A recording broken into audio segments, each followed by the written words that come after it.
وَمَا أَرْسَلْنَاكَ إِلَّا رَحْمَةً لِلْعَالَمِينَ.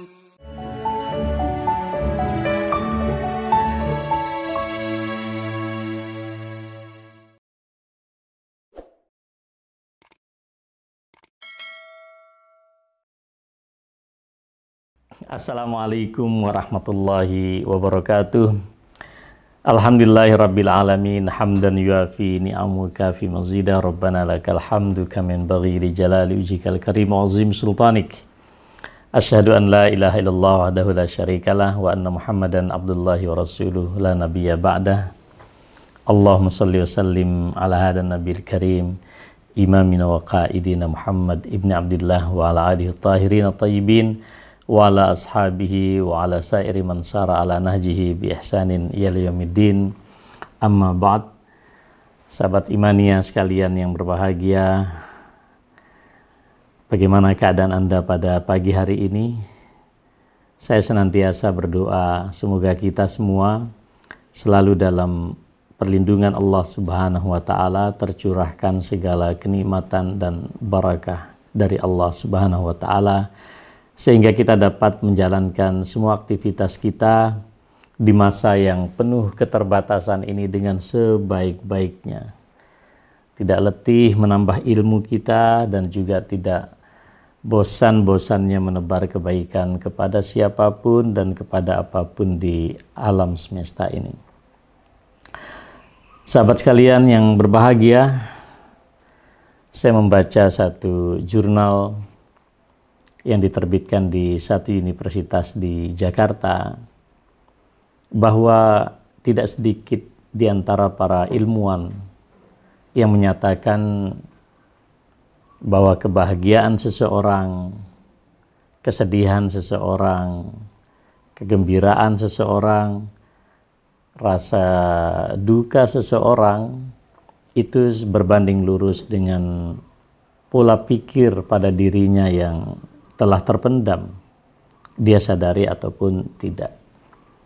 Kata kuncinya bahwa bagaimana kita berpikir atau memikirkan suatu realitas yang ada di hadapan kita, dan bagaimana kemudian kita mencoba meresponnya dengan perasaan-perasaan yang positif, itu akan melahirkan suatu suasana kehidupan yang lebih bahagia, suasana kehidupan yang lebih gembira, suasana kehidupan yang lebih optimis untuk masa yang akan datang.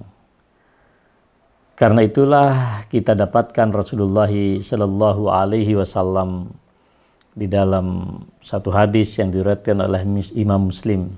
Beliau menyatakan, labbaika wa sa'daik wal khairu kulluhu fi yadaik. Aku penuhi panggilanmu ya Allah dengan penuh kebahagiaan dan kesenangan, dan semua kebaikan itu ada di kedua tanganmu, wasyarru laisa ilaik, dan semua keburukan itu bukanlah kembali kepadamu. Anabika wa ilaik, aku selalu pasrah diri kepadamu dan aku selalu akan menuju kepadamu ya Allah.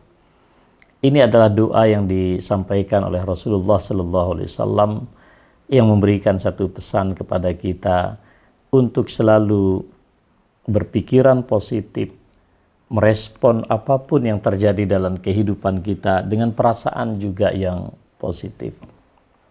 Nah, hal inilah di dalam agama kita dikenal dengan istilah husnuzan billah.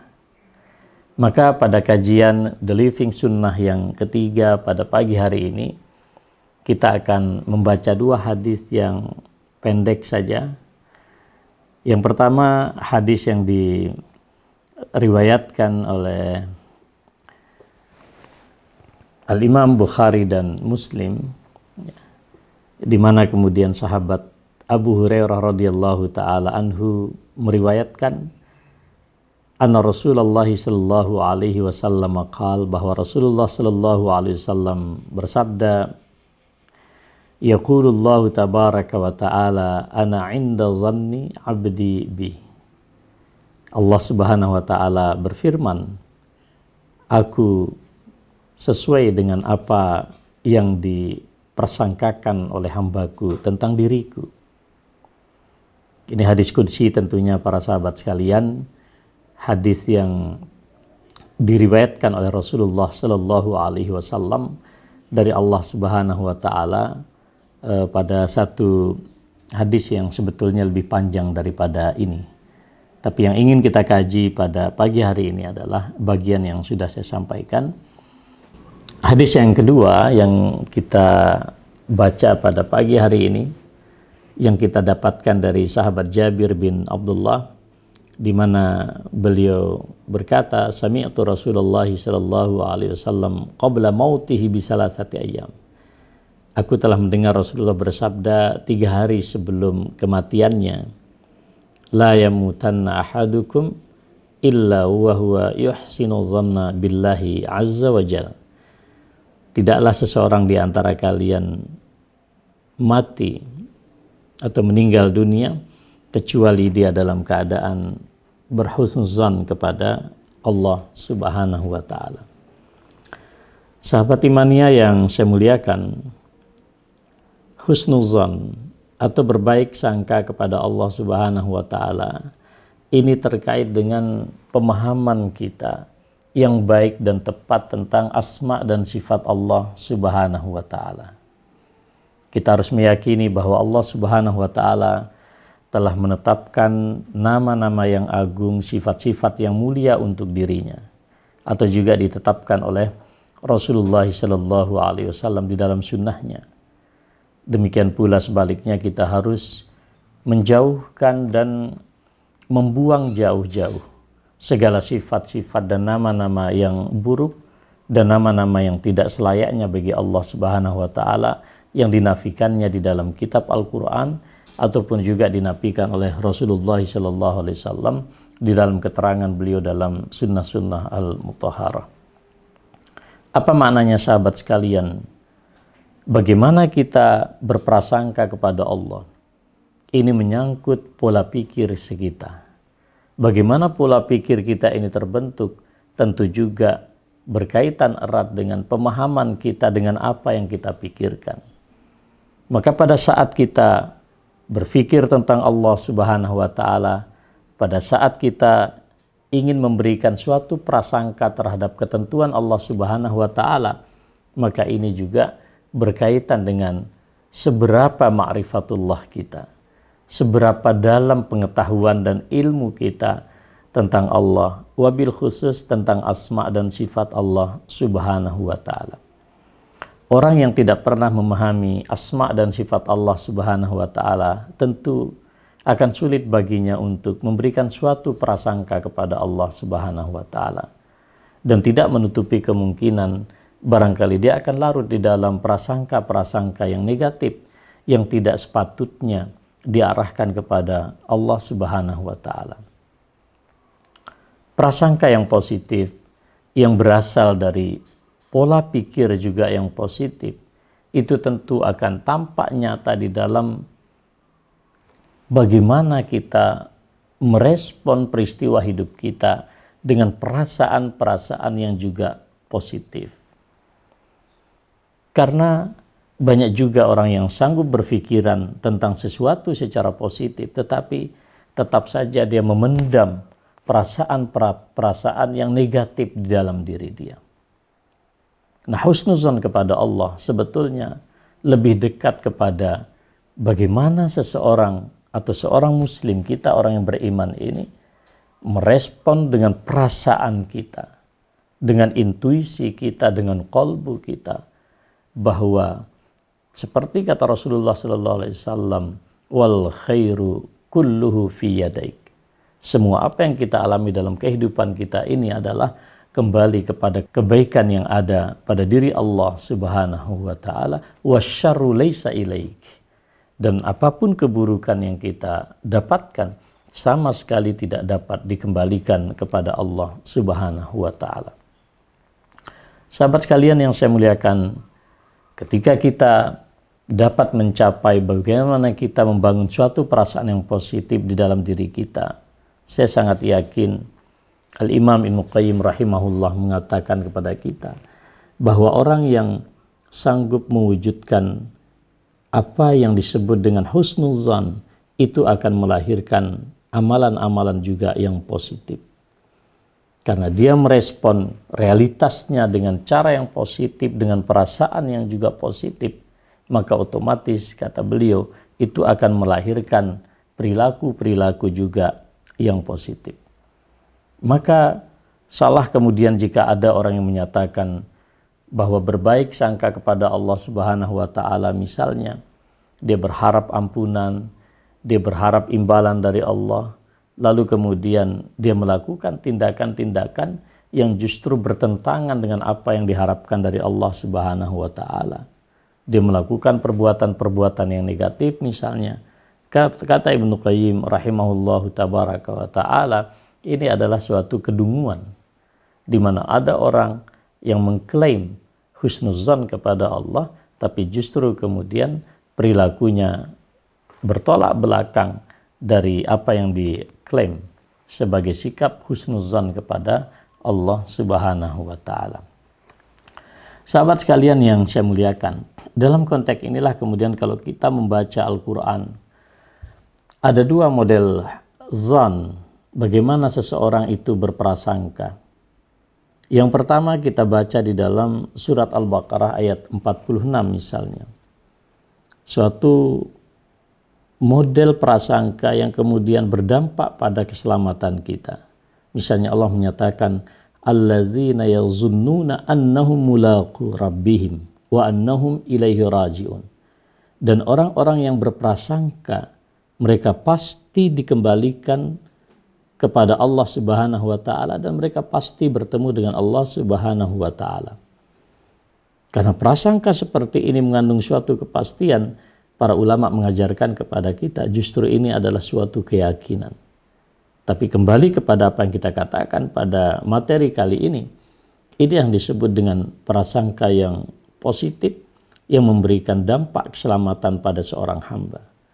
Ketika kita membaca Al-Quran, wa kulluhum atihi yaumal qiyamati farda, dan masing-masing di antara manusia ini datang kepada Allah sendiri-sendiri. Nah, ketika kita diberikan informasi oleh Allah bahwa kita datang sendiri-sendiri kepada Allah Subhanahu wa taala dan mempertanggungjawabkan semua apa yang pernah kita lakukan, kita katakan di muka bumi ini, tentu akan memberikan feedback kepada diri kita untuk melakukan persiapan-persiapan yang semestinya, dan itu menjadi modal kita bertemu dengan Allah Subhanahu wa taala. Yang kedua adalah ada orang yang berprasangka, tapi prasangka ini kemudian membinasakan. Ini misalnya kita dapatkan di dalam karakter orang-orang yang kufur terhadap Allah Subhanahu wa taala, yang mengingkari kebenaran dari Allah Subhanahu wa taala. Di dalam surat Fussilat ayat 22 sampai 23, "Wa ma kuntum tastatiruna an yashhada 'alaikum sam'ukum wala absarukum wala juludukum walakin zanantum annallaha la ya'lamu katsiran mimma ta'malun." Jadi kata Allah Subhanahu wa taala, Anda semua tidak akan bisa bersembunyi pada saat telinga kita, pendengaran kita menjadi saksi, mata ini menjadi saksi, bahkan kulit kita ini akan menjadi saksi. Tapi perilaku orang-orang kafir, orang-orang musyrik, mereka telah menduga bahwasanya Allah tidak mengetahui apa yang mereka kerjakan di muka bumi ini. Maka Allah katakan dalam ayat 23, "Zalikum zannukumul ladzi zanantum bi rabbikum ardakum fasbahtum minal khasirin." Ini adalah prasangka kalian yang kalian arahkan kepada Allah Subhanahu wa taala, dan prasangka yang seperti ini justru membinasakan kalian dan kalian termasuk orang-orang yang merugi. Nah, ini dua model prasangka yang dikatakan oleh Allah Subhanahu wa taala dalam Al-Qur'an. Tentu husnuzan dalam konteks ini adalah husnuzan, yaitu adalah prasangka yang memberikan jaminan keselamatan kita di hadapan Allah Subhanahu wa taala. Kalau kita membaca apa yang ditulis oleh Abul Abbas Al-Qurtubi, seorang ulama besar yang wafat pada tahun 656 di dalam kitab beliau Al-Mufhim lima Ashkala min Talkhis Kitabi Muslim. Pada jilid ke-7 halaman 5, beliau menyatakan yang dimaksud dengan ana inda zanni abdi bi, aku ini tergantung pada bagaimana seorang hambaku berprasangka tentang diriku. Beliau menyatakan zannal ijabati inda doa. Ketika dia berdoa, dia berprasangka kepada Allah, Allah akan mengabulkan doanya. Ketika dia bertaubat, dia berprasangka kepada Allah, Allah menerima taubatnya. Ketika dia minta ampunan, Allah pun juga memberikannya ampunan. Ketika dia melakukan amalan-amalan kebaikan sesuai dengan syarat-syaratnya, maka dia yakin Allah akan memberikan imbalan atas semua amalan-amalan ini. Mengapa? Tamassukan bisadiqi wa'dih. Karena dia berpegang teguh bahwa Allah Subhanahu wa taala Maha benar dengan segala janji-janjinya, wa jazili fadlih, dan juga Allah Maha benar di dalam menepati apa yang dijanjikan kepada hambanya dengan memberikan berbagai macam karunia yang maha luas itu. Al-Imam An-Nawawi rahimahullahu tabaraka wa ta'ala, ketika beliau membaca hadis ini, beliau menyatakan makna husni zanni billah, makna husnuzan kepada Allah, an yazunna annahu yarhamuhu wa ya'fu anhu. Kita harus berprasangka kepada Allah bahwa Allah senantiasa merahmati kita dan Allah senantiasa akan menghapuskan segala kesilafan kita jika memang kesilafan itu ada dan kita kemudian bertaubat kepada Allah Subhanahu wa taala.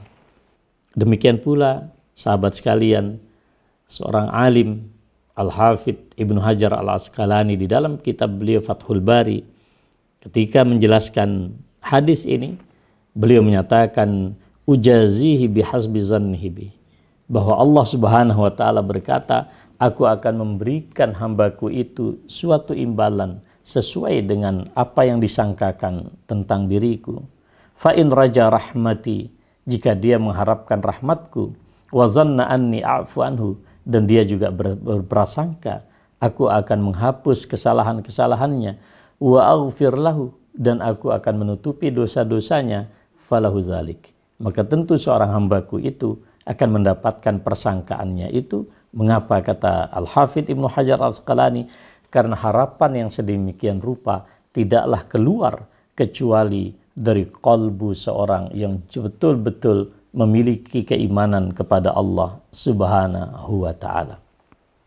Sahabat sekalian yang saya muliakan, Al-Qadhi Iyad rahimahullah di dalam kitab Ikmalul Muallim, jilid ke-8 halaman 172, beliau menyatakan bahwa yang dimaksud dengan husnuzan kepada Allah Subhanahu wa taala, kita atau seorang hamba meyakini ampunannya pasti terjadi ketika kita beristighfar kepada Allah.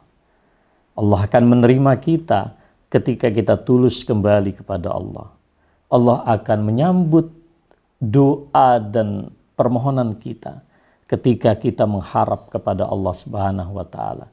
Allah akan menjamin kecukupan kepada kita ketika kita minta kecukupan dari Allah Subhanahu wa taala. Dan ini sesungguhnya karakter orang-orang yang benar-benar berhusnuzan kepada Allah dan orang yang keyakinannya itu sangat kokoh di dalam dirinya tentang kemaha kekuasaan Allah, kemaha rahmatan Allah, dan segala sifat-sifat Allah yang mulia itu.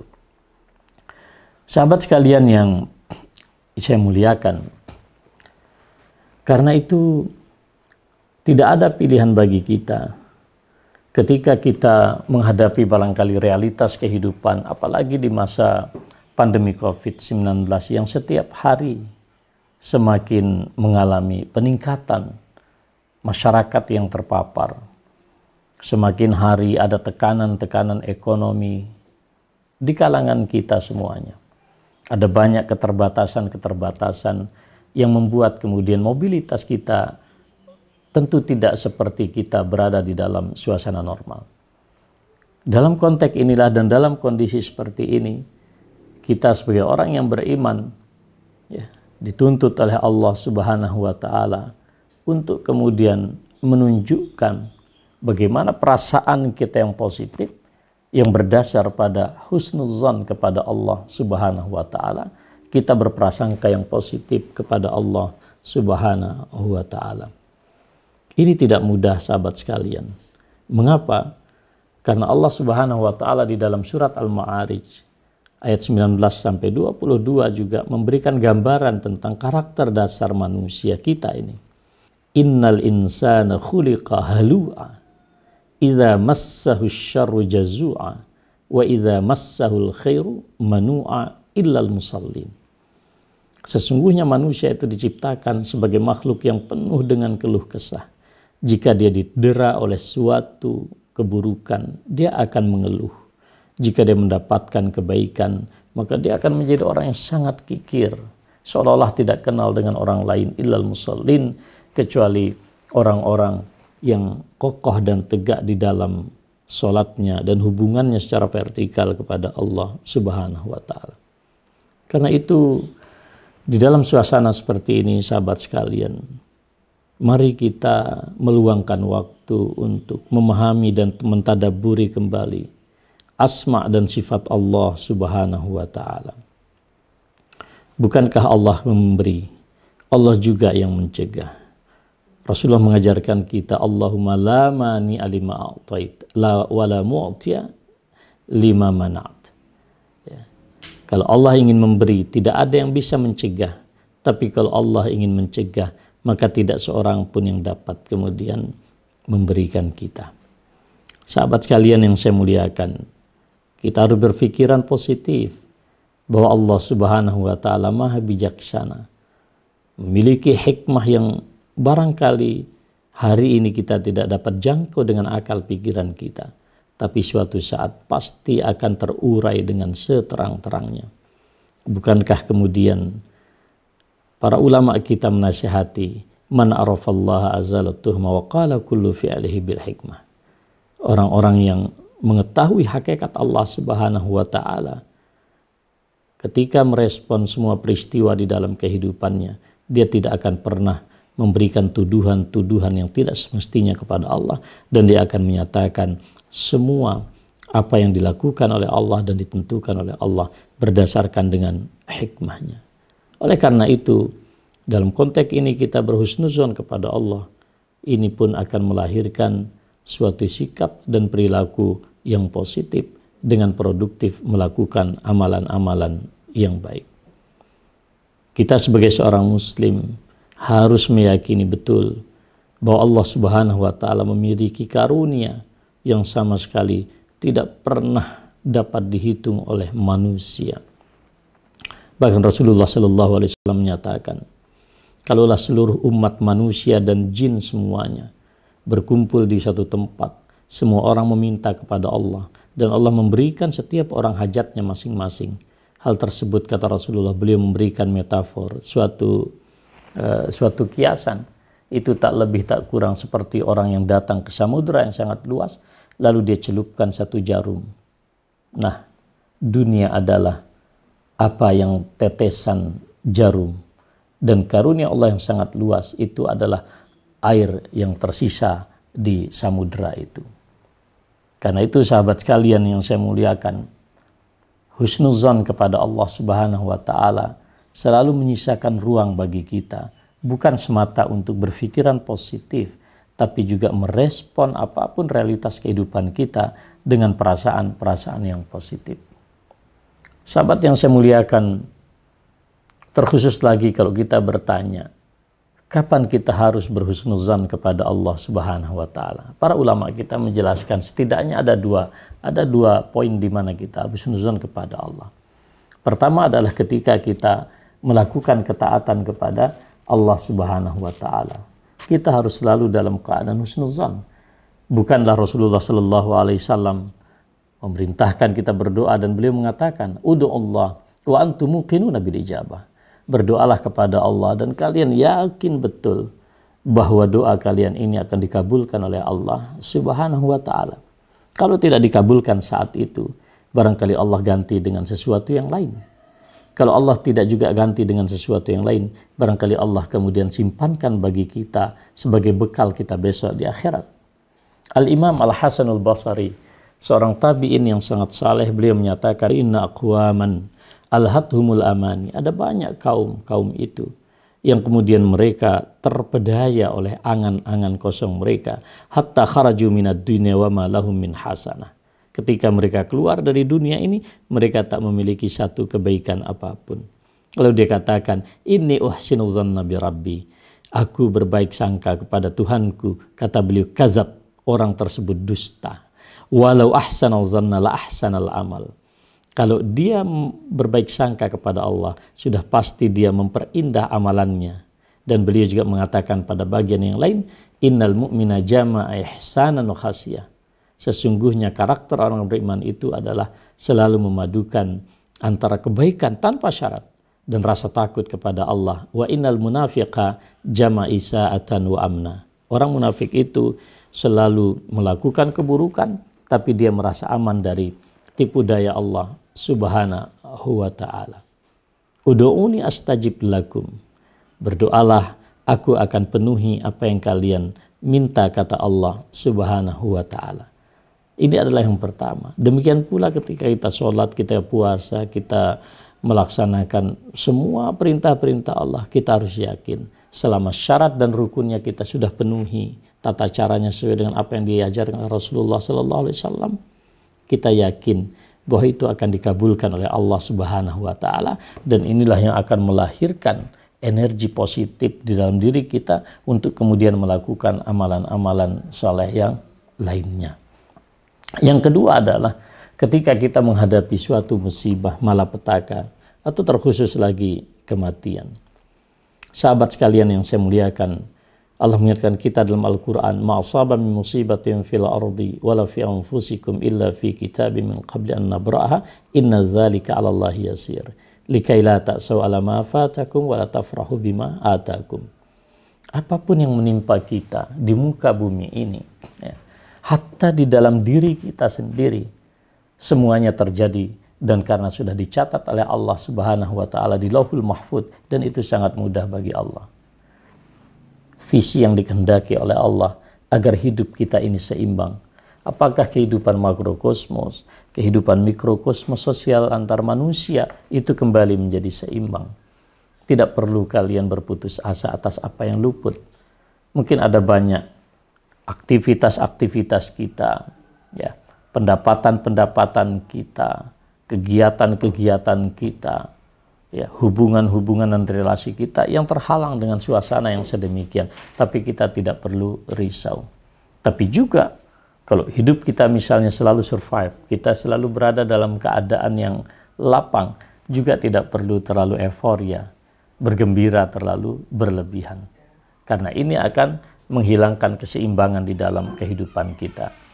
Seorang mukmin itu hidupnya selalu berada di antara dua, yaitu adalah khauf, dia ada rasa khawatir, dan tapi juga dia ada raja, berpengharapan kepada Allah Subhanahu wa Ta'ala.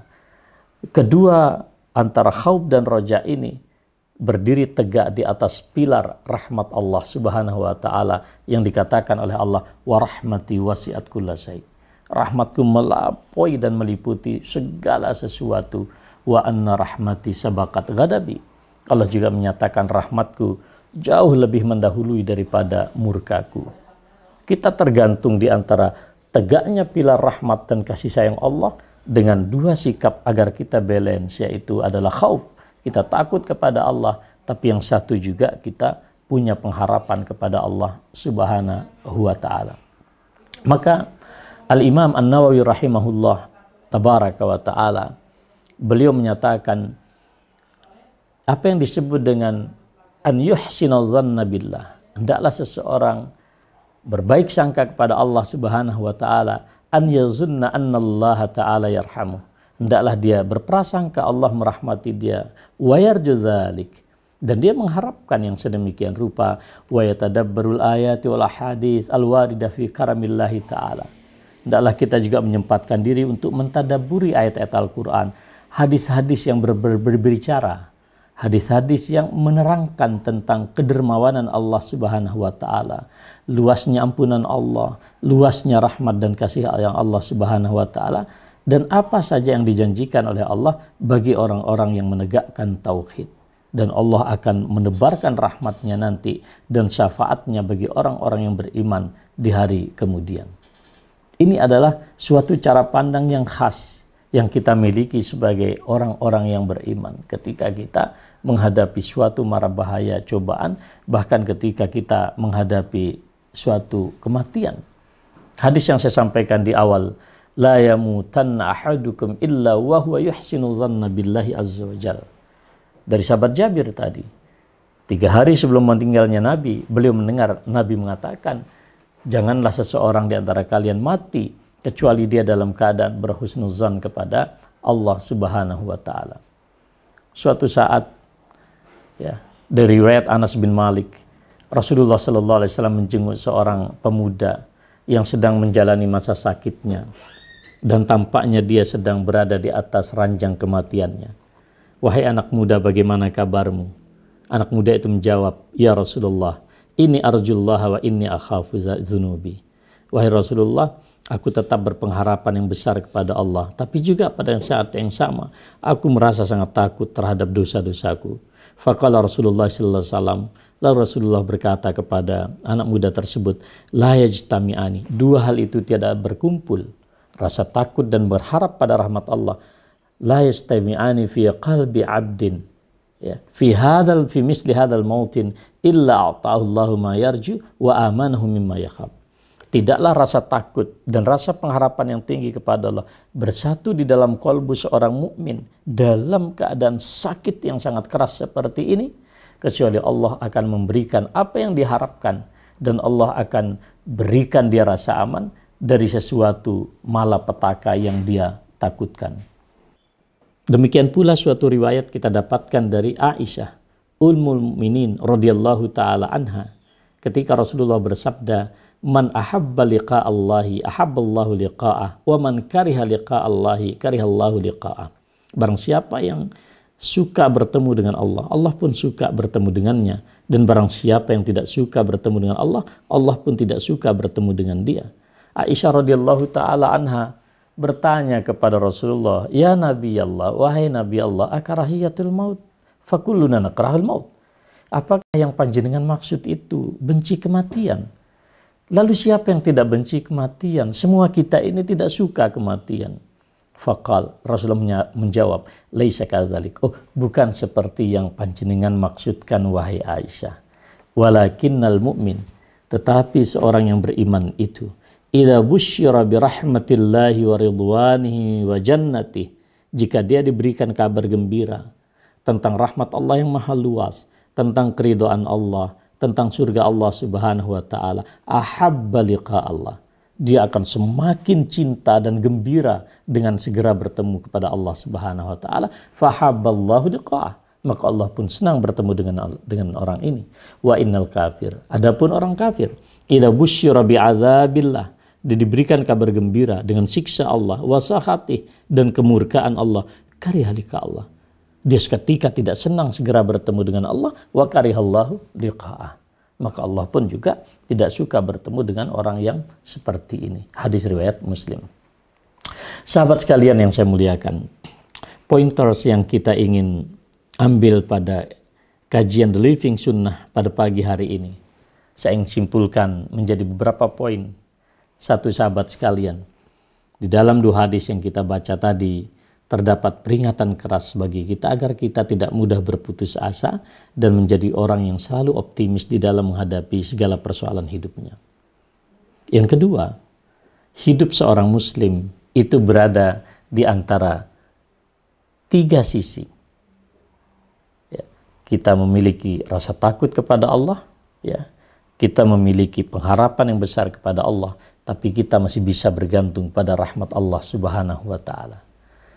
Allah Subhanahu wa taala dalam surat Al-Hijr ayat 49-50 menyatakan, Nabi ibadi anni anal ghafurur rahim. Berikan kabar, berita penting bagi hamba-hambaku, sesungguhnya aku maha pengampun dan juga maha penyayang. wa anna azabi huwal azabul alim. Tapi juga siksaku ini siksa yang sangat pedih. Tapi bukankah Allah juga di dalam surat Az-Zumar ayat 53 menyatakan, Qul ya ibadiyalladzina asrafu ala anfusihim la taqnatu min rahmatillah. Wahai orang yang telah melampaui batas pada dirinya sendiri, jangan pernah berputus asa dari rahmat dan kasih sayang Allah Subhanahu wa taala. Sahabat sekalian, husnuzon kita tidak semata secara vertikal kepada Allah dengan positif ya, berpandangan positif, amalan-amalan kita akan diterima oleh Allah. Dengan bertawakal kepada Allah, kita merasakan betapa rahmat dan kasih sayang Allah ini begitu luas. Allah begitu mudah memaafkan kita. Bukan hanya semata itu, tapi juga husnuzon kita ini akan berdampak secara praktis terhadap realitas sosial, pertama kepada diri kita. Saya yakin saya dan kita semua punya persoalan yang unik dan masing-masing punya kesulitan.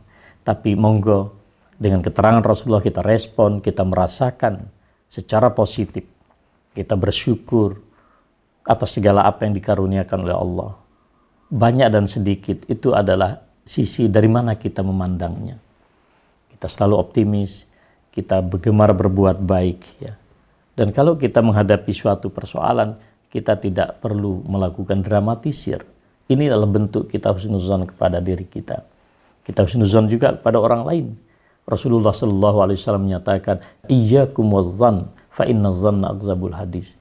Jauhilah buruk sangka dalam tanda kutip ya, tanda kurung yang buruk. Karena prasangka semacam inilah sedusta-dustanya perkataan. Kata Rasulullah, la tahassasu, jangan saling nguping, jangan saling spionase, ya, wala tajassasu, mencari-cari aib orang lain, kelemahan orang lain. Wala tanafasu, kontestasi yang tidak beradab. Wala tahasadu, jangan saling hasad. Wala tabaghadu, jangan saling memarahi. Wala tadabaru, jangan saling membelakangi, begitu. Wa kunu ibadallahi ikhwana. Jadilah kalian sebagai hamba-hamba Allah yang bersaudara. Poin berikutnya, sahabat sekalian, dalam keadaan lapang kita harus hati-hati. Kita tidak tahu kapan kita slip. Tapi dalam keadaan kita tertekan, kita harus positif dalam merasakan dan memikirkan semuanya itu. Mengapa? Karena itu memberikan ruang kita untuk berharap dan kepada nikmat Allah atau karunia Allah yang lain, rahmat Allah yang lain. Dan itu akan menjadikan kita semakin optimis. Sahabat sekalian yang saya muliakan, terutama orang-orang yang diuji oleh Allah dan akan menghadapi kematian, yakinlah, wala tamutunna illa wa antum muslimun. Yakinlah Islam itu ada di dalam genggaman kita, maka perbaikilah amal. Kata Rasulullah SAW, man kana akhiru kalamihi la ilaha illallah dakhala jannah. Yang orang yang akhir hayatnya mengucapkan la ilaha illallah masuk surga. Maka jangan pernah melakukan tindakan-tindakan yang bertolak belakang daripada kalimat tauhid. Sahabat sekalian, juga Rasulullah mengingatkan kita agar selalu memperbaiki amalan-amalan kita. Dan ini adalah husnuzon yang bersifat produktif. Jangan sampai kemudian kita mengklaim husnuzon, tapi kemudian tidak berbanding lurus dengan produktivitas yang positif di dalam kehidupan kita. Sahabat sekalian, tidak ada sesuatu kecuali yang sudah ditentukan oleh Allah, baik ataupun buruk. Walaupun jin dan manusia bersatu padu untuk memberikan manfaat kepada kita, tidak akan terjadi kecuali Allah sudah kehendaki. Demikian sebaik-baiknya. Ada banyak manusia berkonspirasi untuk mencelakakan kita. Yakinlah, tidak akan pernah terjadi kecuali Allah sudah takdirkan untuk kita. Sahabat sekalian yang saya muliakan, demikian kajian The Living Sunnah yang ketiga pada pagi hari ini. Mudah-mudahan selalu menginspirasi bagi kita semuanya dan memberikan motivasi kita untuk selalu mengamalkan amalan-amalan yang baik kepada Allah dan termasuk juga kepada siapapun umat manusia di alam semesta ini. Assalamualaikum warahmatullahi wabarakatuh.